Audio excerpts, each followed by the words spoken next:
Prabowo itu hanya diberikan skor 5 dari nilai 10 gitu ya. Artinya kalau ditanya kepada respondennya dari nilai 1 sampai 10, Prabowo hanya mendapatkan skor 5. Sementara Gibran itu diberikan skor 3 dari total angka 10 yang kemudian ditanyakan.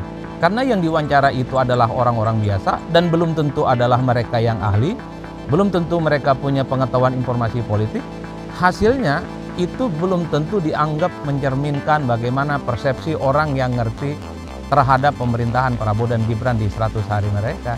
Jadi di situ kritiknya. Sampai saat ini publik masih terus membicarakan terkait dengan evaluasi 100 hari kinerja Prabowo dan Gibran. Ada 2 rilis survei yang kemudian selalu dijadikan sebagai referensi untuk mengukur sejauh mana tingkat kepuasan publik terhadap pemerintahan Prabowo dan Gibran. Misalnya yang pertama itu adalah survei Litbang Kompas, di mana di survei ini disebutkan bahwa sekitar 80% masyarakat itu menyatakan puas dengan 100 hari kinerja Prabowo di semua bidang, misalnya di bidang politik, hukum, dan seterusnya dan seterusnya. Tapi di seberang yang lain kita tidak bisa menutup mata. Ada rilis survei yang juga dilakukan oleh Celios. Celios itu adalah Center of Economic and Law Studies, di mana dalam rilis surveinya Celios itu memberikan skor yang agak sedikit negatif ya kepada Prabowo dan Gibran. Misalnya Prabowo itu hanya diberikan skor 5 dari nilai 10 gitu ya. Artinya kalau ditanya kepada respondennya dari nilai 1 sampai 10, Prabowo hanya mendapatkan skor 5. Sementara Gibran itu diberikan skor 3 dari total angka 10 yang kemudian ditanyakan.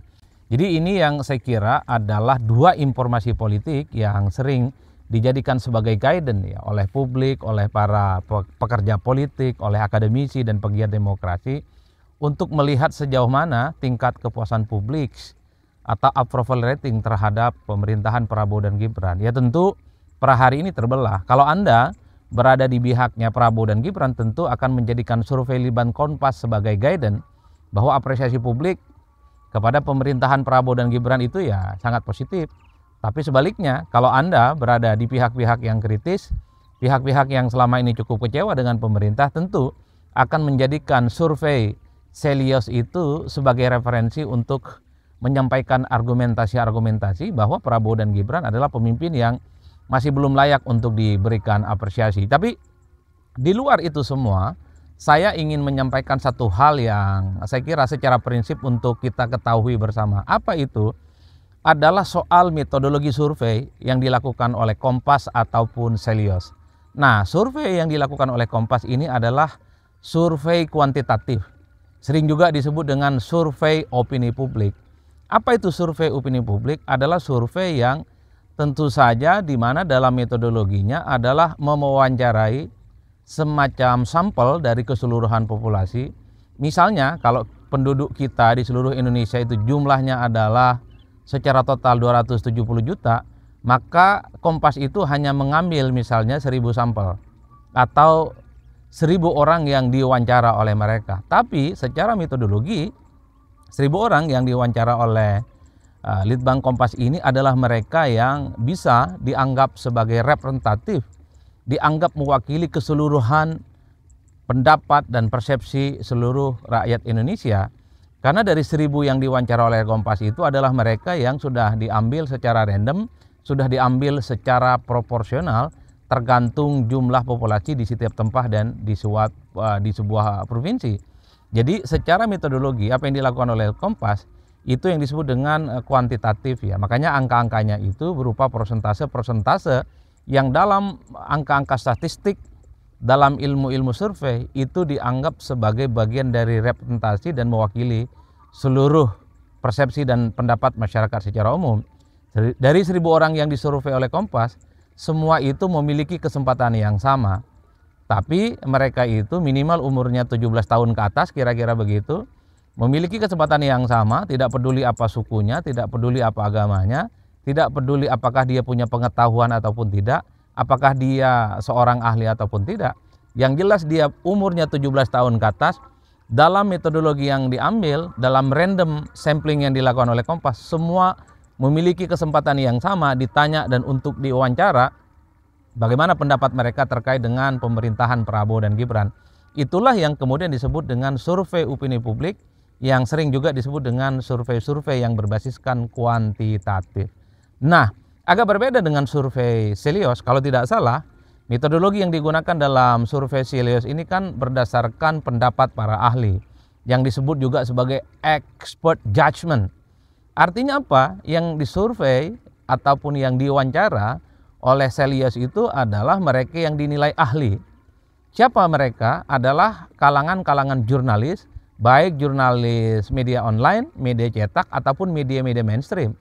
Jadi kalangan-kalangan jurnalis inilah yang kemudian menurut Celios dinilai sebagai orang yang dianggap layak, dianggap pantas, mengetahui terkait dengan bagaimana pemerintahan Prabowo Subianto di 100 hari kinerja mereka. Artinya apa? Seluruh rakyat Indonesia yang jumlahnya 200 sampai 270 juta orang itu tidak memiliki kesempatan yang sama untuk diwawancara. Jadi bagi Celios itu hanya mewawancara orang-orang yang dianggap ahli, ngerti politik dan ngerti terkait dengan pemerintahan Prabowo dan para menterinya. Jadi di situ bedanya. Makanya survei yang disebut dengan experts judgment ini sering juga disebut sebagai survei-survei yang berbasiskan kualitatif, karena yang disurvei itu adalah orang-orang tertentu, sudah ditentukan siapa orangnya, dan kemudian itu dipublikasikan. Tapi secara metodologi seringkali survei yang berbasiskan kualitatif semacam ini dikritik karena seringkali hasilnya itu dianggap tidak bisa diklaim, tidak bisa digeneralisasi namanya sebagai bagian dari mewakili kepentingan seluruh rakyat Indonesia. Jadi kalau mau jujur, misalnya pertanyaan kritisnya, metodologi survei yang berbasiskan kualitatif seperti Celios, orang bertanya, apakah para expert, para ahli dari jurnalis ini bisa mewakili keseluruhan rakyat Indonesia? Ya tentu jawabannya tidak bisa.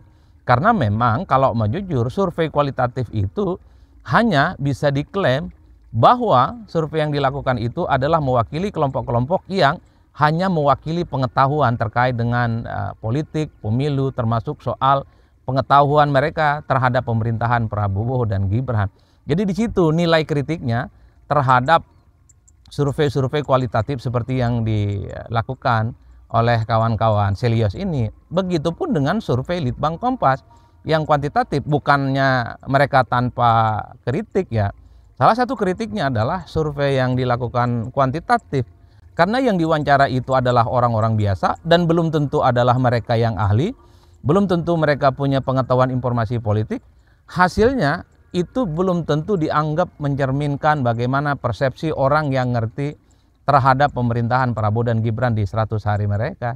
Jadi di situ kritiknya. Betul secara sampel, betul bahwa secara populasi orang yang diwawancara itu dianggap mewakili keseluruhan rakyat secara statistik, tapi pendapat-pendapat yang diwawancara itu belum tentu adalah pendapat yang ahli, belum tentu pendapat-pendapat orang yang kemudian dinilai memiliki pengetahuan terkait dengan pemerintahan Prabowo dan Gibran.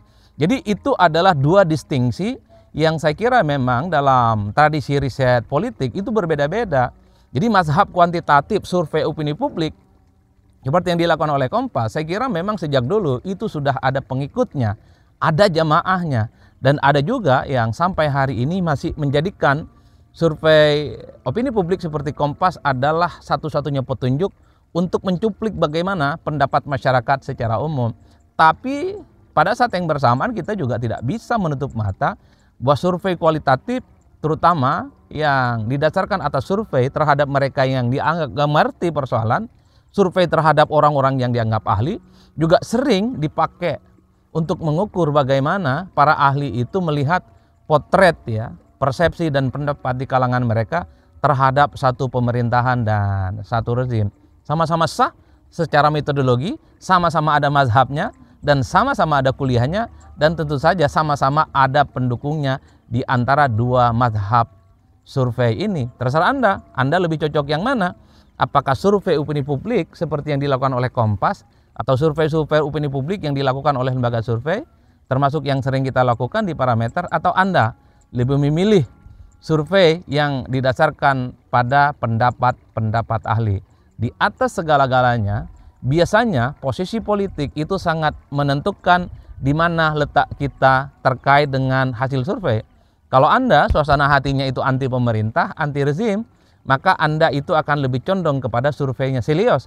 Tapi ketika Anda lebih condong kepada pemerintah, lebih condong kepada Prabowo dan Gibran, tentu Anda akan menjadikan survei Litbang Kompas sebagai kaden untuk melihat bahwa Prabowo dan Gibran itu dinilai sebagai pemimpin memiliki gebrakan di 100 hari pemerintahan pertamanya. Jadi apapun perbedaan itu, secara prinsip yang ingin saya katakan, kita boleh beda pendapat, kita boleh berbeda preferensi, yang paling penting itu adalah jangan sampai ribut. Maknai politik itu biasa-biasa saja, maknai politik itu rileks saja.